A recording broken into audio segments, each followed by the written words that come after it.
October 26ஆம் தேதிக்கான ஜீவ ஊற்று வேத தியானம் எசேக்கியேல் 38:11. உன் இருதயத்தில் யோசனைகள் எழும்ப நீ பொல்லாத நினைவை நினைத்து என்பதே. சாத்தான் பொய்களுக்கு பிதா என்று வேதம் கூறுவதை நாம் அறிந்திருக்கிறோம். அதுபோல எல்லா கேடுபாடுகளுக்கும் பொல்லாத சிந்தனைகளுக்கும் ஊற்றாக சாத்தான் இருக்கிறான். இப்படிப்பட்ட பொல்லாத சிந்தனைகளுக்கு செயல் வடிவம் கொடுப்பதற்கு தேவையான கேடான யோசனைகளின் பிறப்பிடமாகவும் சாத்தானே இருக்கிறான். கேடான யோசனையாக இருந்தாலும் அது மிகவும் துல்லியமாக இருப்பதற்கு அவனிடத்தில் இருக்கிற ஞானமே காரணம். அப்படியானால் அந்த ஞானத்தை கர்த்தர்தானே அவனுக்கு அருளினார். ஆம், ஞானத்தை லூசிபருக்கு கொடுத்தவர் கர்த்தரே.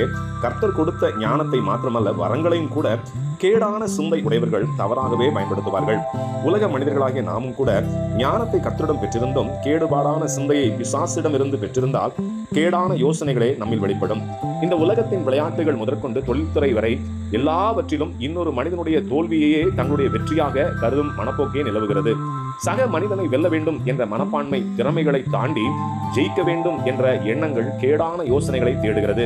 கேடான யோசனைகளை தேடுகிறவர்கள் சாத்தானையே தங்கள் வாழ்வில் கண்டடைவார்கள். அவ்வாறு சாத்தானுக்கு தங்கள் வாழ்வில் இடம் கொடுப்பவர்கள் சக மனிதனை தோற்கடிப்பதற்கு அவனுடைய வஞ்சகம் நிறைந்த கேடான யோசனைகளை பெற விரும்புகிறவர்களாய் இருப்பார்கள். அவர்கள் சாத்தானோடு உடன்படிக்கை செய்யாமல் அவனுடைய தந்திரங்களையோ அவனுடைய யுக்திகளையோ பெறவே முடியாது. சாத்தானுடைய யோசனைகளை பெறுகிறவர்கள் அவனுக்கு அடிமைகளாக இருக்கிறார்கள். தேவ பிள்ளைகளாகிய நாம் இந்த உலகத்தில் ஜெயிக்க வேண்டிய ஒரு மாபெரும் யுத்தம் உண்டு.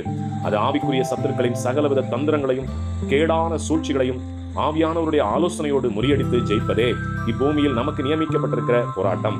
இதையே பவுல் அப்போஸ்தலர் எபேசியர் 6:11 நீங்கள் பிசாசின் தந்திரங்களோடு எதிர்த்து நிற்க திராணி உள்ளவர்கள் ஆகும்படிக்கு தேவனுடைய சர்வாயுத வர்க்கத்தையும் தரித்துக் கொள்ளுங்கள் என்று கூறுகிறார்.